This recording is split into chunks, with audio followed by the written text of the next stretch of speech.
Bon. La question de droite-gauche. Ton micro, Chantal. Oui, bon. C'est quelque chose d'assez important.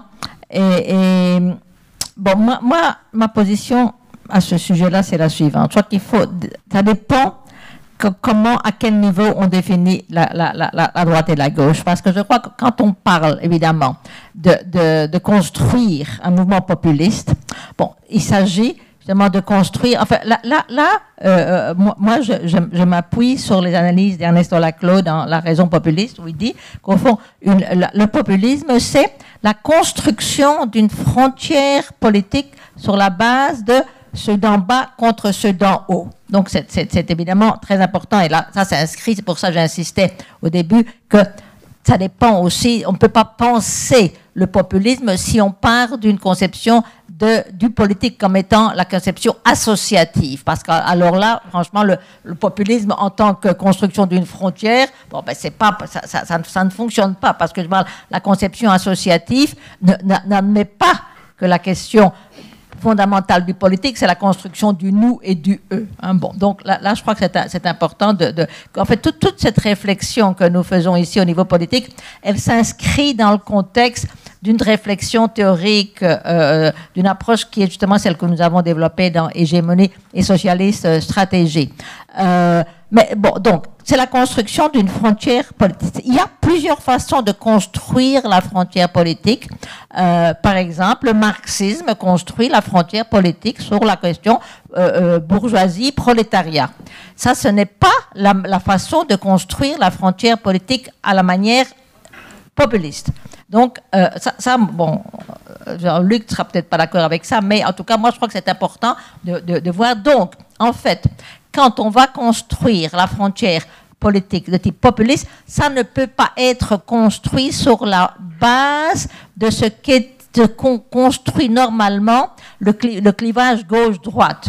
Parce que le clivage gauche-droite, traditionnellement, se réfère à des catégories principalement sociologiques qui ont déjà, disons, des intérêts. C'est une idée que, bon, si c'est la place dans les relations de production qui va déterminer la conscience. Dans le marxisme, évidemment, c'est très clair, mais on peut aussi avoir des visions plus sociodémocratiques. Ah bon, la gauche représente les intérêts des ouvriers, pas nécessairement pensés en termes de classe, mais les classes populaires, et puis il y a là. Donc, d'une certaine façon, c'est l'idée que c'est déjà donné. Il y a des gens auxquels dont les intérêts correspondent nécessairement à la question de la gauche et à la question de la droite. Donc c'est ça que j'appelle le clivage traditionnel. Bon, une frontière politique de type populiste ne construit pas la frontière de cette façon. Parce que, justement, et moi, je crois que, justement, la question de construire un peuple, ce n'est pas de construire une classe. C'est un peuple qui c'est nécessairement une frontière qui est de type beaucoup plus transversale, qui va et elle se construit à travers ce que nous appelons dans Hégémonie socialiste stratégie la construction d'une chaîne d'équivalence entre toute une série de demandes qui sont des demandes très hétérogènes, qui proviennent d'endroits différents, et elle se cristallise justement autour d'un nous. Alors on va, à mon avis, là j'étais d'accord avec ce que disait Jean-Luc, il faut nécessairement un leader pour cristalliser ce nous.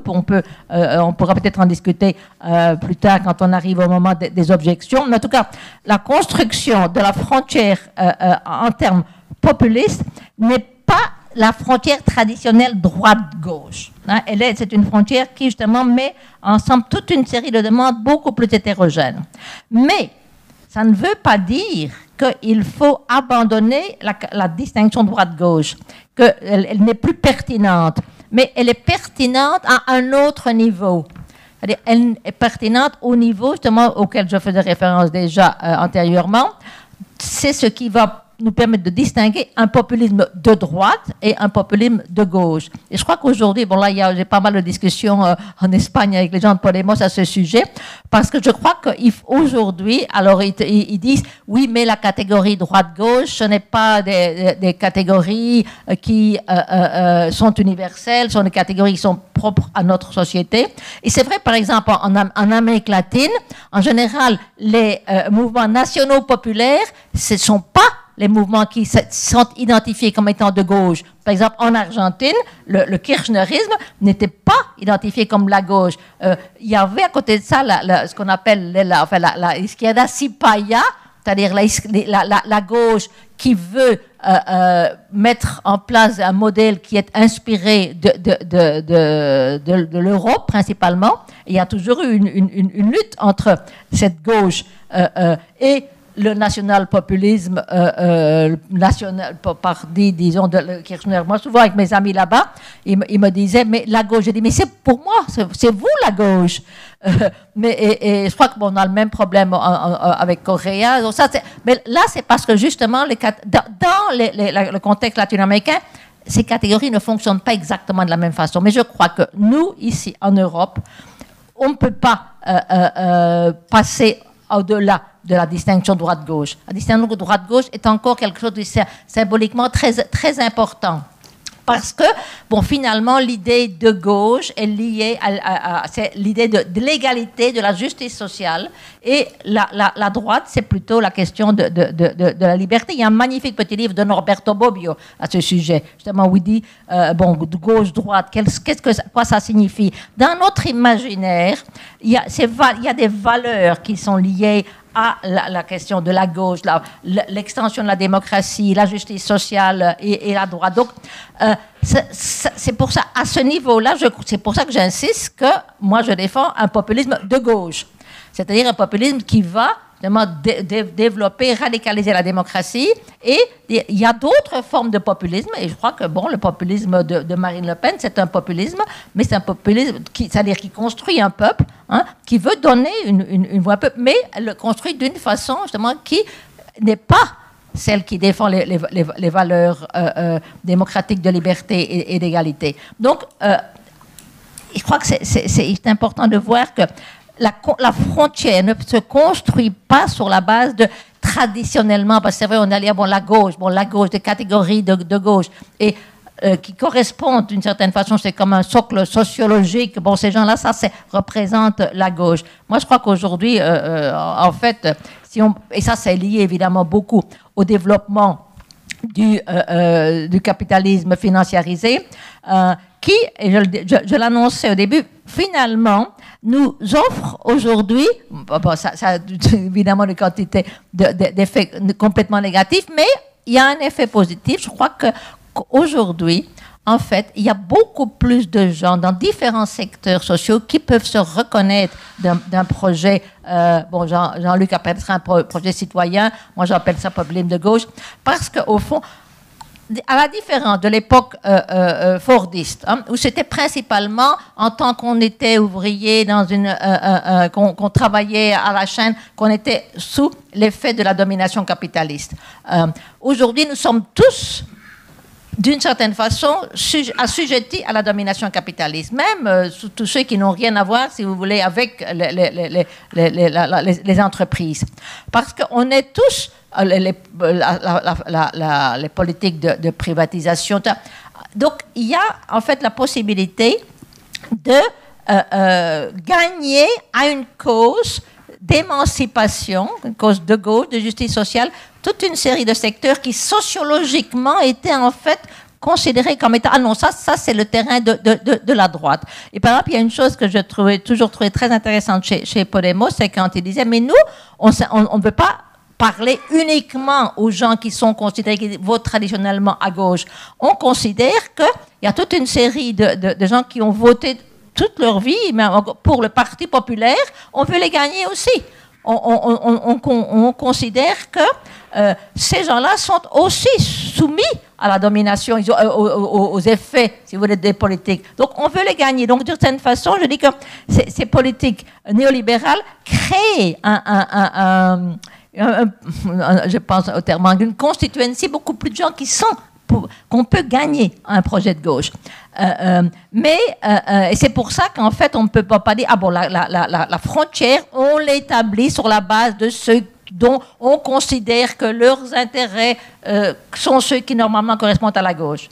Hein? Mais il est important de maintenir cette distinction droite-gauche pour distinguer différents types de populisme. Alors, une chose que je voudrais dire en ce qui concerne ce projet de populisme de gauche, qui justement, ça a à voir avec cette nécessité d'établir une chaîne d'équivalence entre toute une série de demandes hétérogènes. Parce que, aujourd'hui, ça c'était déjà en fait l'objectif de notre livre « Hégémonie socialiste stratégique », quand on disait qu'il faut reformuler le projet socialiste en termes d'une radicalisation de la démocratie, parce qu'on disait qu'il est important, il n'y a pas uniquement les demandes ouvrières qui sont importantes pour un projet d'émancipation, il y a le féminisme, il y a l'écologie, il y a les demandes de lutte contre le racisme, contre les inégalités, par exemple, dans les gays.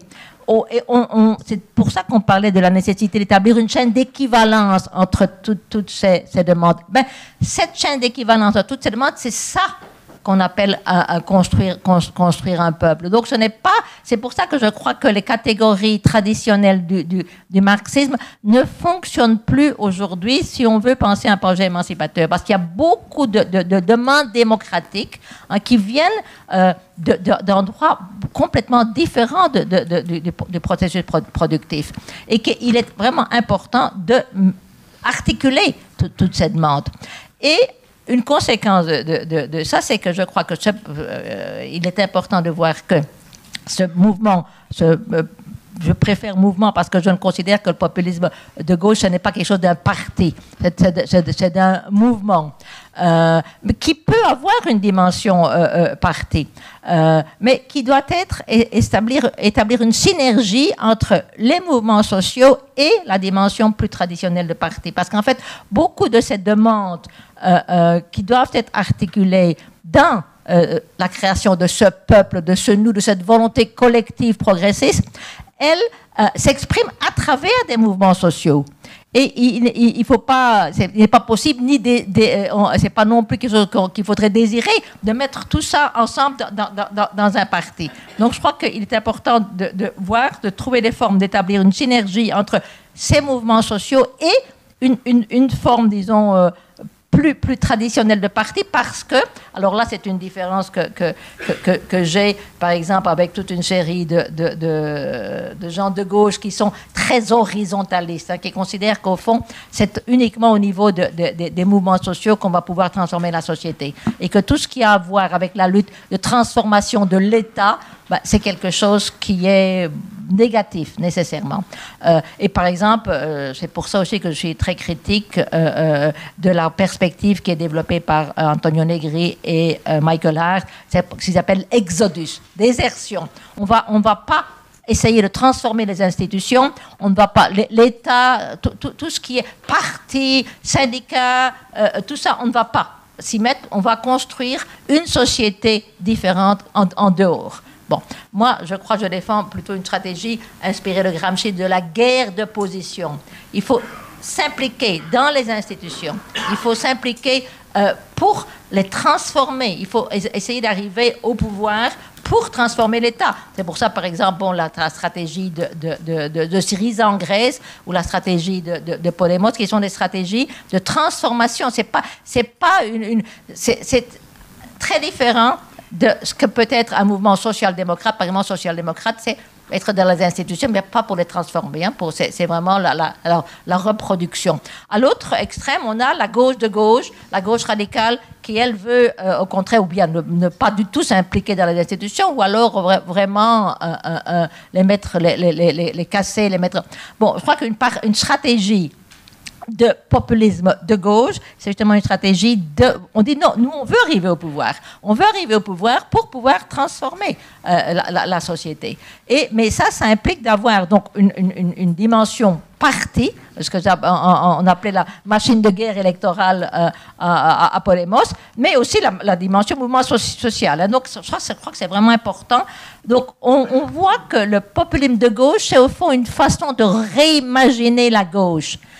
Une gauche qui ne soit pas sur le modèle de la social-démocratie, mais qui ne soit pas non plus sur le modèle de la gauche de gauche. Je crois que c'est ça pourquoi je lutte théoriquement, mais pour essayer d'imaginer justement comment on peut repenser la gauche, mais en abandonnant tout de même toute une série d'éléments de la construction du clivage traditionnel. Vaste programme. Jean-Luc. Bon, tu nous donnes là un matériau très ample. Il y a beaucoup de sujets. Moi, je ne les aborderai pas tous à ta suite. Je vais essayer d'abord d'attirer votre attention parce que l'herbe est toujours plus